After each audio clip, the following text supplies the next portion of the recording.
watching Fox 10 News in high-definition television. And welcome back to Fox 10 News at 9. I'm Lenny Slagan. And I'm Bob Grip. Baldwin County continues to be one of the fastest growing counties in the whole country. Population growth is roughly 3 times the state average, showing more than 7% of an increase in just the last 3 years. Okay, quality of schools, life, and a low crime rate. Those are some of the reasons people give for moving their families to Baldwin County.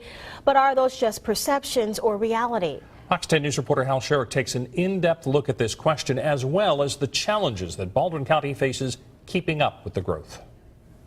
Given a choice, we seek out the best areas we can to raise a family. People continue to move to Baldwin County because of this. But are the standards that much higher than in Mobile County when it comes to quality of life?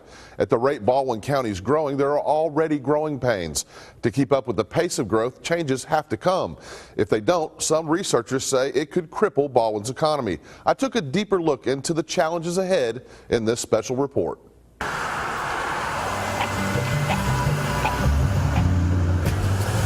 Traffic, schools, crime, all important elements that make up our standards for quality of life. There are many more, but today we'll focus on these 3. Baldwin County is poised for its biggest growth ever over the next 20 years. Nearly 50,000 more people moved to Baldwin County between 2000 and 2010, and experts expect that number to triple again in the next 25 years. It sounds exciting, but with the way the highway infrastructure stands now, it truly scares the experts. Our transportation system and the economy are linked, and they cannot be separated. And if our transportation network does not function efficiently, the economy suffers. And when the economy suffers, we all suffer. There's no way to get around that. Matthew Brown heads up Baldwin County's Metropolitan Planning Organization and is charged with making recommendations on infrastructure improvements. He's not the only one concerned with Baldwin's fast-paced growth. County engineer Cal Markert knows the people are coming, and to meet the transportation needs of those people, there are several key road projects ahead. 181, 31, 13 interchange, as you mentioned, the Baldwin Beach Express up to I-65. That's some of the major priorities in the county. Knowing where to make improvements is the easy part. Paying for those improvements is where it gets tricky. With fewer state and federal highway dollars expected, it will take new funding to get it done. If it doesn't get done, the consequences could be dire. Our 2040 model shows that if we make no changes to our network between 2010 and 2040, our network will be a complete gridlock by 2040, basically unusable. If Brown's projections are accurate, Baldwin County will need to build 15 to 20 new schools by 2040, just along the Eastern Shore corridor.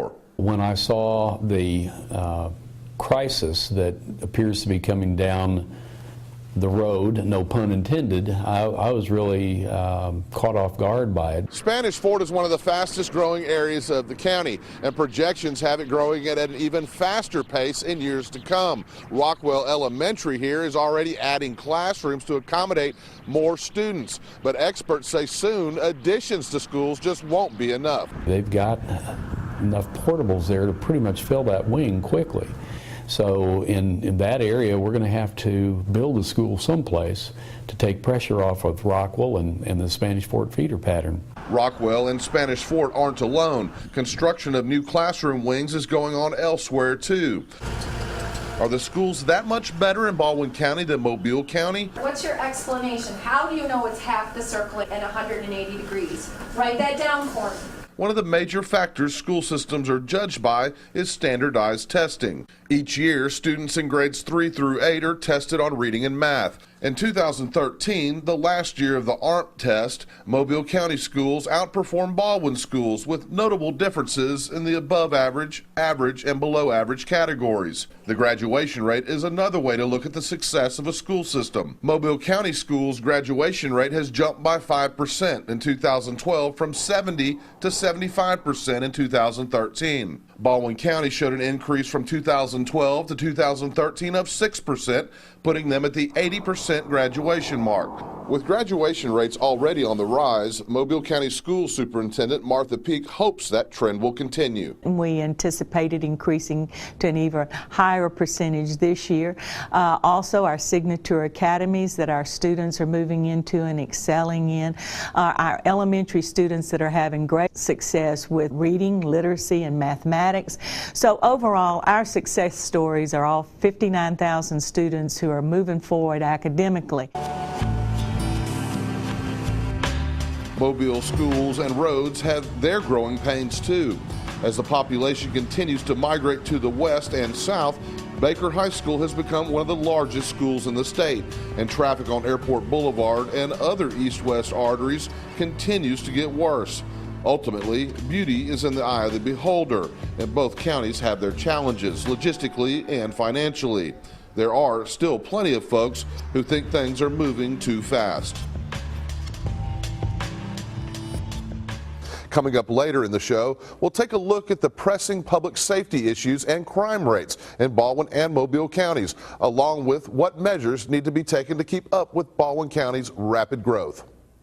And I was in